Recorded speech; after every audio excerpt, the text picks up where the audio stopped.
Բարի երեկո, դուք դիտում եք Ամեկ Պլյուսի IFF Plus հաղորդումը, սկզբից օրվա ամփոփումը 120 վայրկյանում։ Այսօր կառավարության շենքի դիմաց հերթական բողոքի ակցիաներն էին։ Հավաքվել էին հաշմանդամ օդաչուները, Նաիրիդ գործարանի նախկին աշխատակիցներն ու Տերյան 18 շենքի նախկին բնակիչները։ Նախորդ երկուշաբթի բնակիչներից ոմանց հաջողվել էր հանդիպել Հովիկ Աբրահամյանի հետ։ Դա պատահականություն էր, որ մեզ ընդունեց, այն էլ արդեն որպես վարչապետ չընդունեց, որպես շտաբի պետ։ Դեկտեմբերի 1-ին լինել Ազատության հրապարակում նոր Հայաստան փրկության ճակատի անդամները այսօր Երևանում իրազեկման երթ էին իրականացնում։ Իշխանությունը պատկանում է ժողովրդին, այլ ոչ թե մի խումբ հաստավիզ օլիգարխների, որոնք զավթել են ժողովրդի իշխանությունը։ Դավիթ Շահնազարյանը դեմ կքվեարկի սահմանադրական փոփոխություններին։ Նա բացատրում է, գործող սահմանադրությունը շատ վատն է, բայց այն ինչ առաջարկվում է նոր սահմանադրությամբ, բավարար չէ կողմ քվեարկելու համար։ Դեմ եմ այոյին եւ դեմ եմ ոչին նաեւ փոփոխությունները, անվանենք փոփոխություններ չնայած նոր սահմանադրությունը, նրանք չեն երաշխավորում Հայաստանի տարածքային ամբողջականությունը։ Երեխաների հանդեպ բռնությունների կանխարգելման համաշխարհային օրը երեխաների պաշտպանության ցանցի անդամ հասարակական կազմակերպությունները ներկայացնում էին երեխաների աշխատանքները։ Աբովյանից Լաուրա Պետրոսյանի նկարի գաղափարը հետևյալն է. մերժելով բռնությունը պետք է ապահովել երեխաների բարեկեցությունը։ Նկարեցի աղջիկ եւ տղա,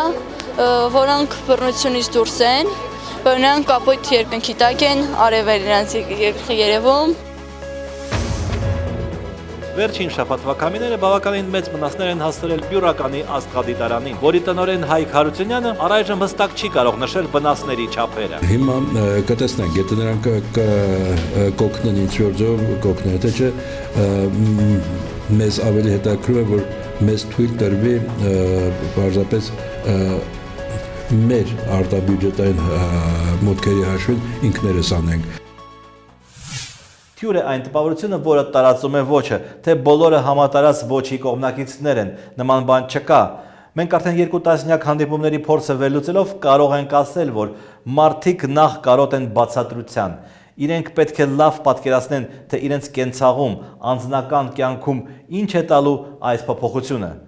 Իմ հանդիպումների արդյունքներից ես կարող եմ ասել, որ մարդիկ, երբ տրամաբանական խոսք են լսում, ընկալում են հարցը, նշում է Հոյդա բյուրոյի ներկայացուցիչ Արմեն Ռուստամյանը։ Թուրքիան պետք է դուրս գա համակարգային ճգնաժամից, հայտարարել է երկրի նախագահ Ռեջեփ Թայիփ Էրդողանը, խոսելով նոր սահմանադրության անհրաժեշտության մասին։ Էրդողանը հայտարարել է, որ Թուրքիան պետք է վճռի կառավարման խորհրդարանական համակարգի հարցը։ Որոշները դա ընկալում են որպես Էրդողանի անձնական գործը, սակայն դա այդպես չէ։ Դնենք հարցը ժողովրդի առաջ, ինչ որ ընտրեն, դա էլ կընդունենք, ասել է Թուրքիայի նախագահը։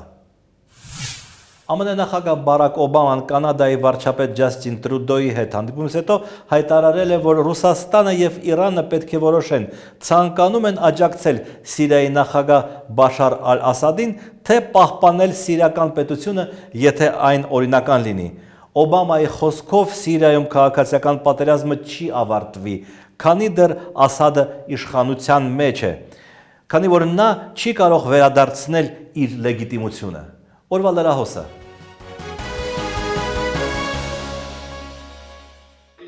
Ֆինանսների նախարար Գագիկ Խաչատրյանի համար իր նախարարության եւ պետական այլ մարմինների համար ծառայողական մեքենաների ձեռքբերումն արդյունավետ ծախս է։ Ծառայողական ավտոմեքենաների միջոցով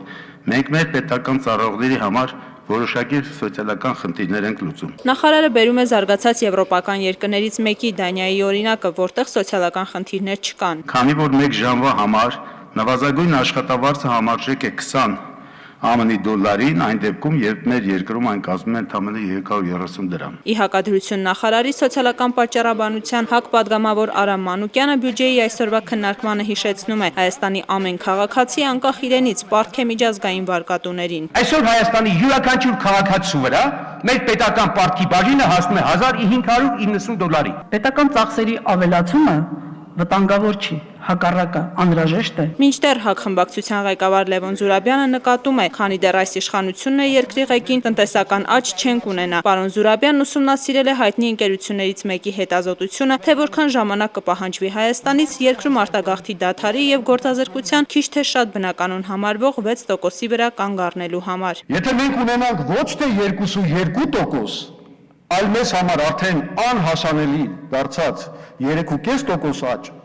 ապա մենք մեր տնտեսությունը կկայունացնենք միայն 2040 թվականին։ Իդեպ, սա միայն լավատեսական սցենարի դեպքում։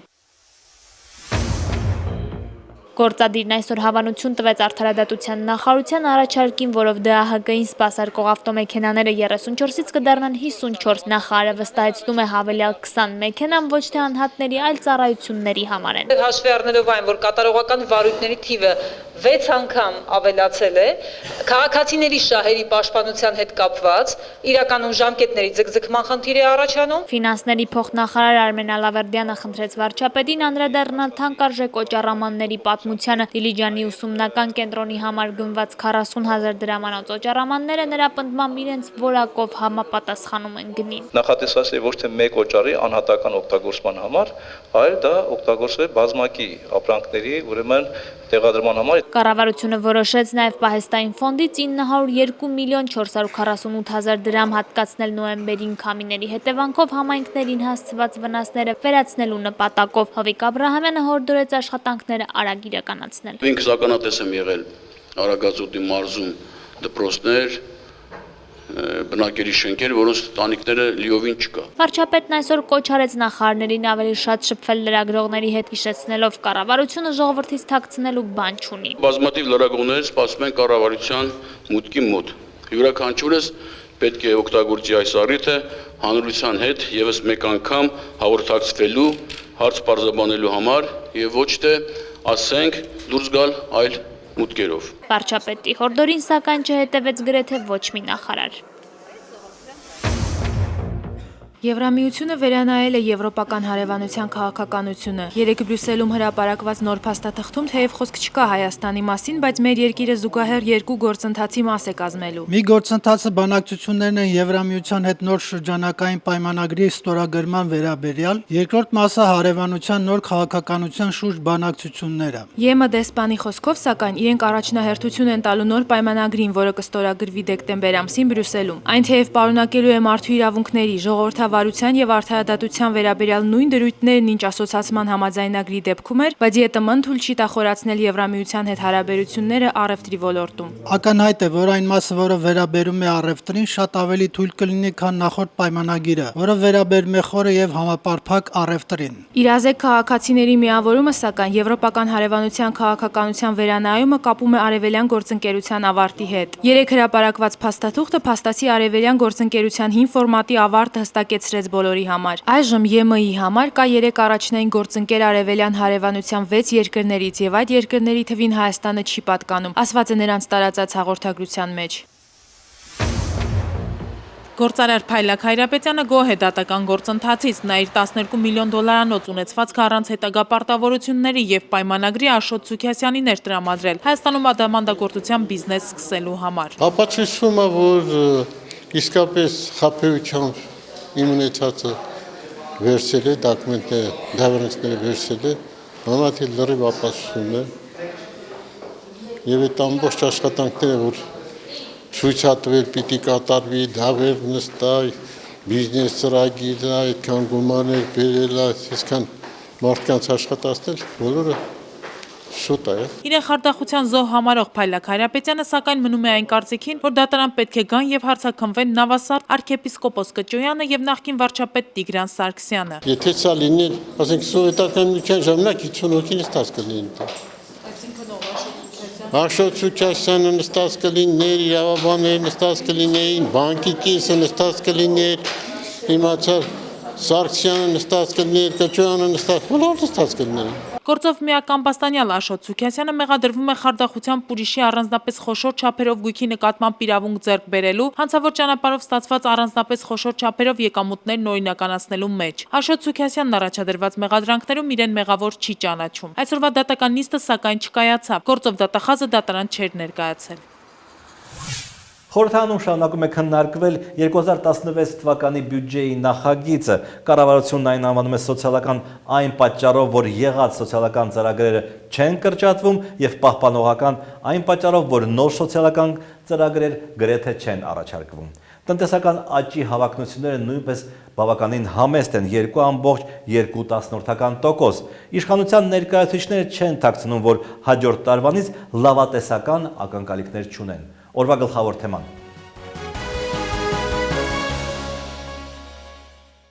Ազգային ժողովը ավարտեց 2016 թվականի պետական բյուջեի նախագծի քննարկումները։ Եկող տարվա բյուջեն կառավարությունը անվանել է սոցիալական պահպանողական առանց աշխատավարձերի թոշակների բարձրացման։ Ֆինանսների նախարարի առաջին տեղակալը համամիջ չէ այն տեսակետների հետ, որ եկող տարի ավելի վատ ենք ապրելու հաշվի առնելով նաև 4-ից 5% գնաճն ու ընդամենը 2.2% տնտեսական աճը։ Վիճակը այնքան վատ է, ես այդ տերմինը չէի օգտագործի, կարող էինք օգտագործել այլ տերմին, մենք բավարար ռեսուրսներ չունենք։ Հայաստանի Հանրապետական խմբակցության ղեկավարը 2016 թվականի բյուջեն անվանում է իրատեսական եւ կայունացման։ Լավ տպավորություն ստացա, երբ որ կառավարությունը ներկայացրեց բյուջեն եւ հասկացա, որ նրանք պահի խնդիր չեն լուծում։ 2016 թվականի հաջորդ մտահոգիչ հանգամանքը պետական պարտքի հնայի համեմատ 50%-ի ռիսկային սահմանագծին հասնելն է։ Ֆինանսների նախարարի առաջին տեղակալի կարծիքով պետք է ավելի խորը վերլուծել, հիմնականում ներդրումային վարկեր վերցնել եւ հնարավորինս ավելի արդյունավետ օգտագործել։ Եթե նույնիսկ դուք 100 դրամի պարտք ունենում, մտահոգվում եք։ Հիմա էլ է մտահոգիչ, 5 տարի առաջ էլ է մտահոգիչ եղել։ Ուղղակի այդ մտահոգման արդյունքները ավելի հետաքրքիր են։ Այսինքն մտահոգվում են, հիասթափվում են, մտահոգվում են, բայց մտածում են ինչպես անեն, որպեսզի ռիսկերը այսքան մեծ չլինեն։ Ամերիկայի Միացյալ Նահանգների նման երկիր է, Ճապոնիայի նման զարգացած երկիր է։ Դուք տեղյակ եք նրանց արտաքին պարտքերի մասին։ Մենք չենք թելադրող այս աշխարհում, մենք թելադրվող ենք։ Մենք մեր աշխարհագրական դիրքով, մեր փոքր լինելով, մենք թելադրող երկիր չենք։ Իսկ թելադրող երկրները նույն վիճակում են։ Կարող եք Ռուսաստանի բյուջեն ուսումնասիրել։ Հայեղափոխական դաշնակցություն, Հայ ազգային կոնգրես, Օրինաց երկիր խմբակցությունները դեմ են բյուջեի նախագծին։ Օրինաց երկիր կուսակցությանը մտահոգում է հատկապես բյուջեի դեֆիցիտը։ Հասկանալի է, որ դա արվելու է Հայաստանի արտաքին պետական պարտքի բեռի մեծացման հաշվին։ Տպավորություն ենք ստանում, թե այս բյուջեն ներկայացվել է լոկ այն բանի համար, որ ասենք մենք էլ բյուջե ունենք։ Թե բյուջեի եկամտային հատվածը կրճատվել է, սակայն կառավարության ներկայացուցիչները վստահեցնում են, Եվրասիական տնտեսական միությունից շուտով ստանալու են բյուջեի աջակցման 300 միլիոն դոլարի վարկ։ Բյուջեի քննարկումների ժամանակ խորհրդարանական խոսակցությունները վերջին 2 տասնամյակներում մոտավորապես նույնն են։ Կառավարությունն ասում է, որ ավելի լավ կյանք ապավելու համար փող չունի, անդիմադիրներն էլ ասում են՝ քիչ գողացեք եւ այդպիսով ռեսուրսներ կստեղծվեն թոշակները եւ աշխատավարձերը բարձրացնելու համար։ Երկու մոտեցումն էլ որոշակի պոպուլիզմ են պարունակում, որովհետեւ դրանք հիմնված են մոտավոր փաստերի եւ մոտավոր հաշվարկների վրա։ Պետական ապարատի ծախսերի եւ մասնավորապես ծառայողական մեքենաների կրճատումը առանձնապես օգուտներ չի բերելու, այլ հարց է, որ այստեղ կա բարոյական կողմը։ Եթե կոչ եք անում գոտիները ձգել, ապա օրինակը պետք է դուք առաջինը ծառայեք։ Մանավանդ, որ բոլոր ոչ միայն բարձրաստիճան, այլև միջին պաշտոնյաները ունեն իրենց անձնական մեքենաները եւ ընդհանրապես նրանց ձեռքը քարի տակ չէ։ Ինչ մնում է չարաշահումներին ու կոռուպցիային, որոնց վերացումը падգամավորները նշում են որպես բյուջեն ավելացնելու ռեսուրս, ապա այդ խոսակցությունները հեշտությամբ կարողանում են կանխեն իշխանությունների ներկայացուցիչները։ Փաստեր բերեք, եւ դա անելը չափազանց դժվար է։ Փոխարենը կարելի է բազմաթիվ փաստեր բերել, թե ինչպես է հարկային ճնշումների ենթարկվում փոքր եւ միջին բիզնեսը բյուջե հավաքելու պատրվակով։ Այստեղ կարծես թե առարկայական խոսակցության նյութ կա։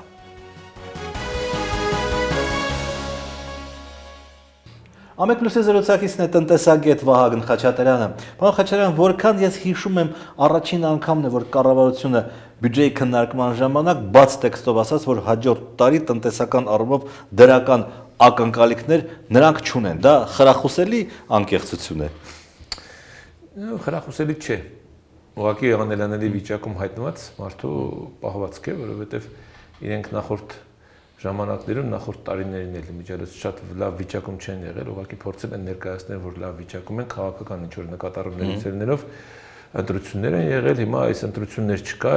առաջիկայում դեռևս 1-2 տարի չի լինելու ընտրություններ, ամենայն հավանականությամբ այս ընդմիջումը օգտագործում են, որպեսզի կարողանան շտկեն այն բաց թողումները կամ այն հավելագրումները, որոնք տեղի են ունեցել նախկինում,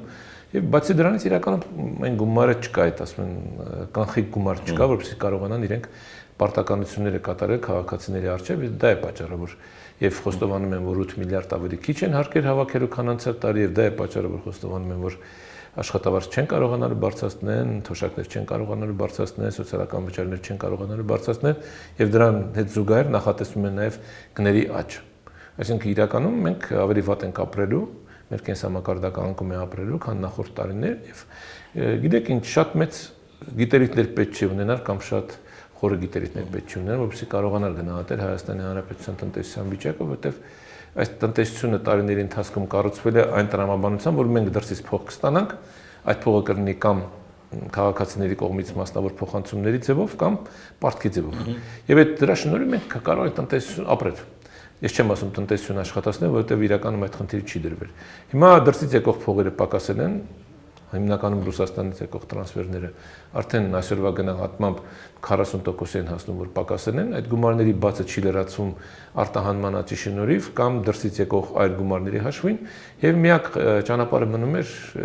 ավելացնել արտաքին պարտքը, դա էլ արեցի մաքսիմում, որ կարելի էր, ընդամենը 1.5 տարվա ընթացքում 1.5 միլիարդ դոլարի չափով պարտք ավելացավ եւ այսօր հասել է 5-6 միլիարդի։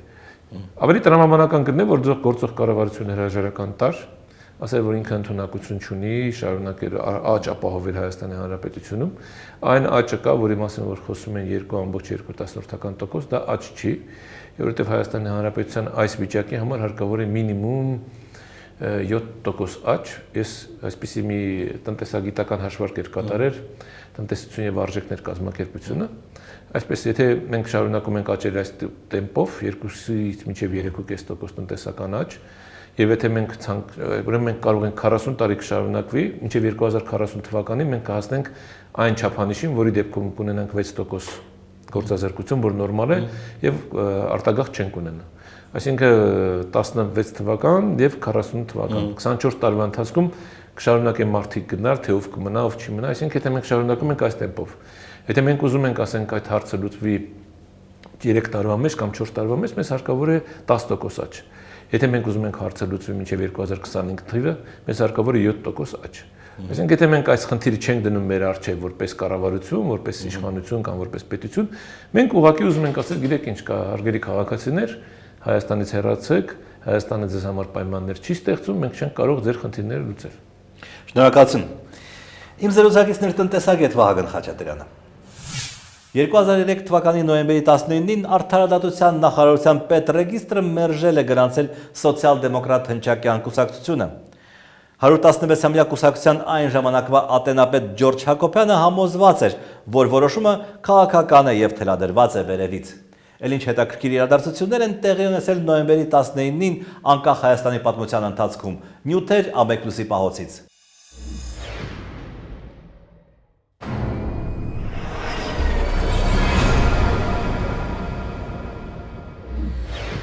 1997-ի այս օրերին Սերյան Ավագյանը պաշտպանում էր գործազուրկների շահերը, նա հրատարակում է աշխատանքային շաբաթ խորագրով թերթ, որով պետք է պայքարի գործազրկության դեմ։ Թերթի փողը տվել է Եվրասիա հիմնադրամը։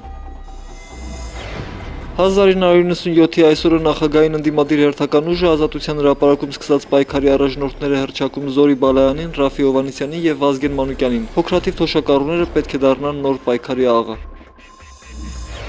1998-ի նոյեմբերի 19-ին Հայաստանի ժամանում ԱՊՀ գործադիր քարտուղար Բորիս Բերեզովսկին այցելում է անդամ երկրների ղեկավարներին ասելու, թե ինչպես է պատկերացնում ԱՊՀ-ն։ Լրագրողներին հետաքրքրում է օրերս տարածված այն տեղեկությունը, թե իր հանդեպ մահափորձ է իրականացվել։ Все, что сейчас происходит в России, это есть результат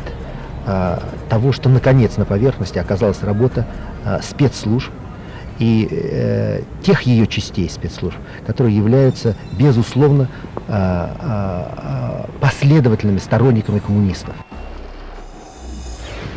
1998-ի այսօրը լուրջ քաղաքական գործունեություն սկսելու մասին է հայտարարում Երկրապահ թերթի նախկին գլխավոր խմբագիրը։ Հենց վաղը Միքայել Հայրապետյանի հիմնած պահպանողական կուսակցությունը ցույց կանի Ամերիկայի դեսպանատան մոտ ի պաշտպանություն Իրաքի երեխաների, հետո կպայքարեն բարոյական արժեքների վերականգնման համար։ 1999-ի նոյեմբերի 19-ին Ստամբուլի գագաթաժողովից Երևան է վերադառնում նախագահ Ռոբերտ Քոչարյանը։ Ինքը գոհ է այցելությունից, սրբագրեցին Լիսաբոնի վատ հետևանքները, որտեղ հիմնական շեշտադրումը Արցախը Ադրբեջանի տարածքային ամբողջականության մաս համարելն էր։ Եթե մենք ընդհանուր խոսում ենք տարածքային ամբողջականության մասին, ապա մենք չպետք է ասենք, որ մենք դրա դեմ ենք։ Մենք էլ տարածք ունենք եւ մենք եւս համարում ենք, որ այդ տարածքը կարիք ունի նման սկզբունք հարգելու համար։ Նույն օրը արտգործնախարար Վարդան Օսկանյանը Ստամբուլի գագաթաժողովի արդյունքների մասին հեռախոսային ասուլիս է տալիս Ամերիկայից։ Ինքը դեռ չի կարող ասել, թե Ստամբուլը հաղթանակ էր Հայաստանի համար, թե ոչ։ Եթե հարցի լուծում կլինի, տարածաշրջանում կլինի խաղաղություն, ես կարծում եմ, որ միայն այն ժամանակ մենք կարող ենք ասել, որ ինչ որ հաղթանակի հասել ենք։ Կինեմատոգրաֆիստների միության նախագահը 1999-ի այսօրը հայտարարում է, որքան շուտ ազատվենք մշակույթի նախարարությունից, այնքան լավ հայ կինոյի համար։ Նախարար Ռոլանդ Շարոյանն ըստ միության նախագահի 2 տարվա ընթացքում այդպես էլ չի հանդիպել կինոգործիչների հետ։ Այրացիա կայանում արդեն 3 տարի վերամշակում են մայրաքաղաքի կեղտաջրերը։ Ջրազրկված տիղմը կարելի է օգտագործել որպես հողերի պարարտանյութ։ Կայանն արդեն այդ տիղմից փորձնական ճանապարհով ստացել է պարարտանյութ, որն իր հատկություններով գերազանցում է անօրգանական պարարտանյութերին։ Նույնիսկ ունի մի կարևոր հատկություն, ընդհանուր միջև մեռած հողերի կենդանացմանը կարող է նպաստել։ Երևանի էլեկտրատրանսպորտն արդեն հոգեվարքի մեջ է, նախորդ 3 տարիների ընթացքում սպառած էլեկտրաէներգիայի դիմաց այն կուտակել է 860 միլիոն դրամի պարտք։ 2001-ի նոյեմբերի 19-ին Երևանի էլեկտրացանցը հոսանքազրկում է էլեկտրատրանսպորտը։ Այս եւ հաջորդ տարվա բյուջեներում ոչ մի լումա փոխհատուցում նախատեսված չէ։ 53 տարի աշխատում եմ։ Դեռ սենց բան չէի տեսել։ Մի քաղաքում եթե տրամվա չկա, դա քաղաք չի։ Մարշրուտները դարձրել են 50 դրամ, ես խեղտելով ուզում եմ, որ տրամվան վերացնեն։ Երևան քաղաքը ոչ մի տրանսպորտ չի եղել, 33 թվից աշխատում է։ Հիմիկան էլ ինչպես պորտաբուց էր, ուզում են փակեն այս տրանսպորտը։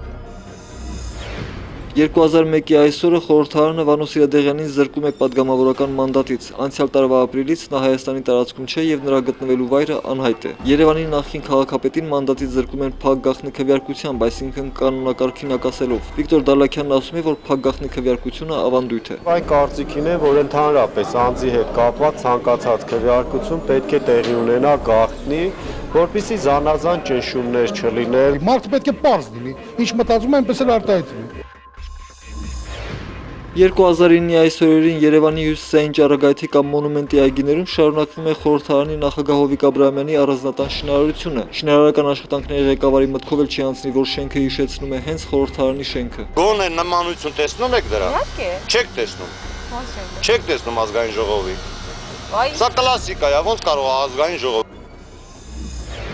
2010-ի այսօրը դատարանը մերժում է Նիկոլ Փաշինյանի դիմումը իր պատժամկետը 5 ամսով կրճատելու մասին։ Նրան դատապարտել են 3 տարի 6 ամիս ազատազրկման զանգվածային անկարգություններ կազմակերպելու մեղադրանքով։ Իդեպ լրագրողին դատարան բերելուց առաջ բոլոր լրագրողներին ստիպեցին մտնել դատարանի շենք։ Չի կարելի նկարել։ Չի կարելի, որովհետև զենքով մարդ է գալի այսօր։ Չի կարելի, զենքով մարդը ձեզ ընթառաջ գա։ Լրագրողները լսում եք։ Լսում ենք։ Ուրեմն վերջին օրերին մենք ականատես եղանք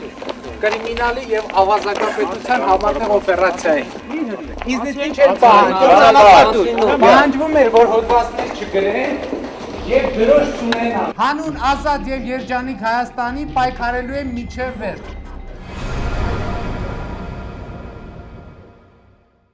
Ազգային ժողովի падգամավոր Սամվել Ֆարմանյանը բացատրում է ժողովրդին, թե որտեղ պետք է լինի զինված ուժերի գլխավոր հրամանատարը պատերազմի դեպքում։ Հայաստանի վերնախավը նուրբ ստրատեգների պակաս չի զգում։ Դիտեք նաև մեր վերջին խոսքը, իսկ ես ձեզ հրաժեշտ եմ տալիս։ Մենք կհանդիպենք վաղը։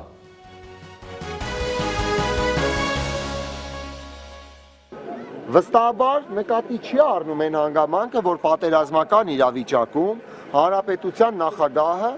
կոնկրետ մեկնում է ռազմաճակատ եւ կոնկրետ ռազմական գործողությունների вայրում գծագրում իրականացնում է ռազմական գործողություններ։ Վստահաբար ոչ։ Противник пошел в атаку. Где должен быть командир? Быть впереди. Должен перейти в тыл своего отряда из какого-нибудь возвышенного места наблюдать всю картину боя. Иначе отряд могут обойти с фланга.